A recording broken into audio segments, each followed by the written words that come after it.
Data mencoba menelepon rumahnya dan aku kembali yang menerimanya. Naku dengan tepat merasakan bahwa itu adalah Data dan memanggilnya. Data bertanya bagaimana dia selalu tepat bahwa ini adalah telepon darinya. Naku lalu berbicara kepada Data tapi kemudian Data mendengar bunyi pintu digedor-gedor. Data berkata akan teleponnya lagi nanti dan dengan segera menutup telepon tapi dia tidak meletakkan dengan benar gagang teleponnya karena terburu-buru pergi. Gagang telepon tadi pun bergelayut dan masih dalam kondisi aktif. Ceskar masuk ke dalam rumah dan Sima dengan terburu-buru menemuinya dan berkata bahwa tempatnya sedang tutup dan tidak akan ada tarian yang akan dibawakannya. Ceskar pun berbicara dengan Sima. Naku yang masih memegang teleponnya mendengarkan percakapan mereka.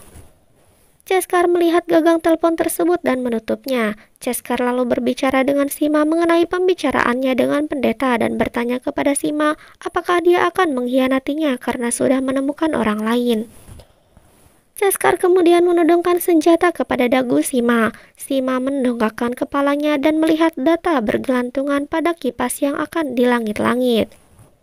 Sima juga melihat darah Data menetes di dekat kaki Ceskar. Sima mengajak Ceskar menjauh dan berusaha mengajaknya berbicara agar selalu percaya kepadanya. Ceskar lalu beranjak pergi. Sima pun mengunci pintu rumahnya. Sima lalu menyuruh Data turun karena Ceskar sudah pergi. Data pun melompat dari atas. Sima berusaha memeganginya tapi Data menolak dan mendampratnya. Sima memberitahu tangan Data yang berdarah dan mencari kain untuk membebatnya. Sima membebatnya, kemudian Data membentaknya lalu membuka bebatan kain tersebut dan membebatnya sendiri dengan mengikat cara Naku saat pernah membebat tangannya di hutan. Aku masih duduk menunggu telepon dari Data. Baji menghampirinya dan menanyakan apa yang sedang dilakukannya.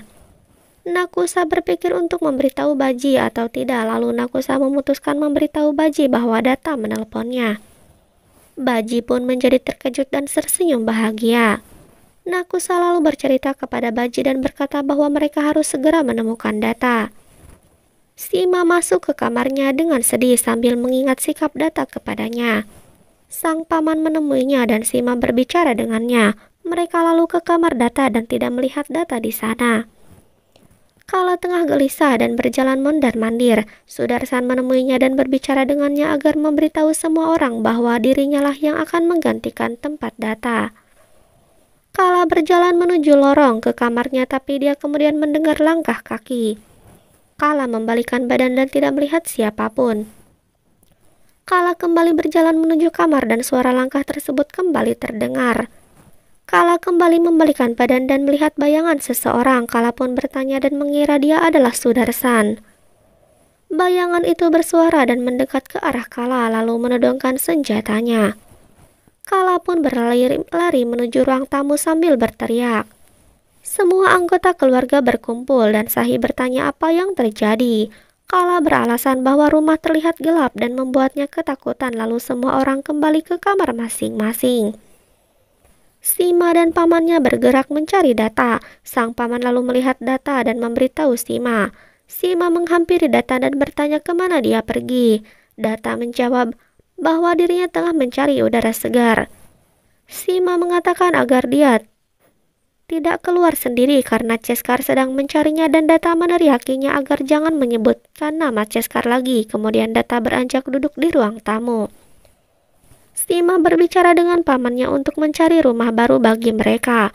Paman Sima berkata mereka akan secepatnya menemukan tempat yang baru. Pagi harinya Sima dan sang paman membawa koper-koper keluar dan meninggalkan rumah. Data berpikir untuk menelepon Naku atau tidak. Naku sendiri di rumah mendengar nada daring telepon dan bergegas mengangkatnya. Nakusa berteriak memanggil-manggil Data. Kala muncul sambil membawa ponselnya. Ternyata Kala yang sengaja menelepon Naku. Kala pun yakin Data masih hidup, kemudian mendatangi Nakusa. Kala menunjukkan ponselnya dan aku menyadari ini semua rencana Kala. Mereka lalu saling mendamprat. Nakusa berdoa pada sang dewa di kuil rumahnya agar diberi kekuatan untuk melawan Kala dan memintanya agar mereka segera membantunya menemukan Data. Baji lalu mendatanginya. Nakusa berbicara dengannya agar segera menemukan data. Baji berjanji akan segera menemukannya dan Baji beranjak pergi.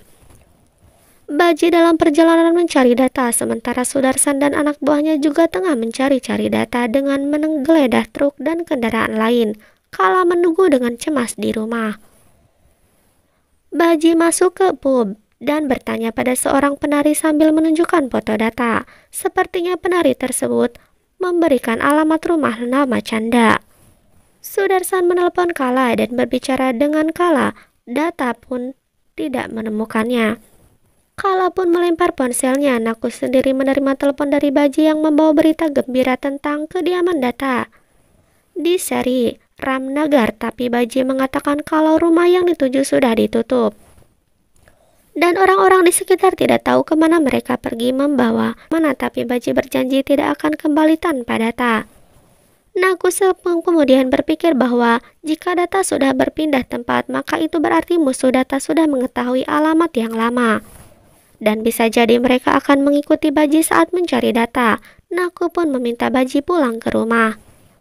Kala tengah mencoret-coret semua foto data sambil mengingat bagaimana dirinya menerima telepon data pertama kali.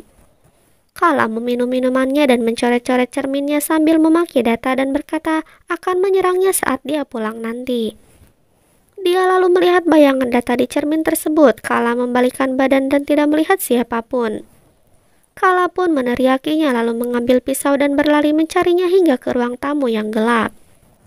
Kala kemudian melihat bayangan di pintu utama dan Kala kembali meneriakinya lantas memakinya lalu berniat menyerangnya, tapi bayangan itu mendorongnya dan kemudian terlihatlah wajah Baji. Kala lalu meneriaki Baji dan menanyakan keberadaan data dengan amarah. Baji telah mengetahui yang sebenarnya dan mencacinya. Nakusa juga muncul dan mendamprat Kala. Kala pun paham bahwa ini permainan Nakusa. Naku mengiyakan dan berkata semua ini untuk mengungkap yang sebenarnya. Sahib muncul dan menegur Kala. Lampu kemudian menyala dan anggota keluarga yang lain muncul untuk menegur Kala. Kala pun masih berusaha membela diri bahwa semua ini hanya kesalahpahaman dan semua ini permainan yang dimainkan oleh Nakusa. Sahib terus berbicara menyudutkan Kala dan Kala pun mengakui semuanya dan menyuruh Sahib memilih antara dirinya atau data. Sahib pun menampar Kala dan mengatakan sesuatu. Kala membalas ucapan Sahib. Baju lalu berniat menyeret Kala, tapi Sudarsan mengeluarkan senjatanya dan menodongkannya kepada Baji. Baji juga menodongkan senjatanya kepada Sudarsan, tapi Sudarsan mengeluarkan senjata yang lain dan menodongkannya kepada Sahib. Baji membentaknya. Sudarsan mengatakan sesuatu yang mengejutkan semuanya. Lela pun menegur Sudarsan, tapi Sudarsan membalasnya. Baji berteriak memanggil semua pengawal dan memerintah mereka untuk menangani Sudarsan, tapi para pengawal malah menodongkan senjata kepada seluruh anggota keluarga yang lain.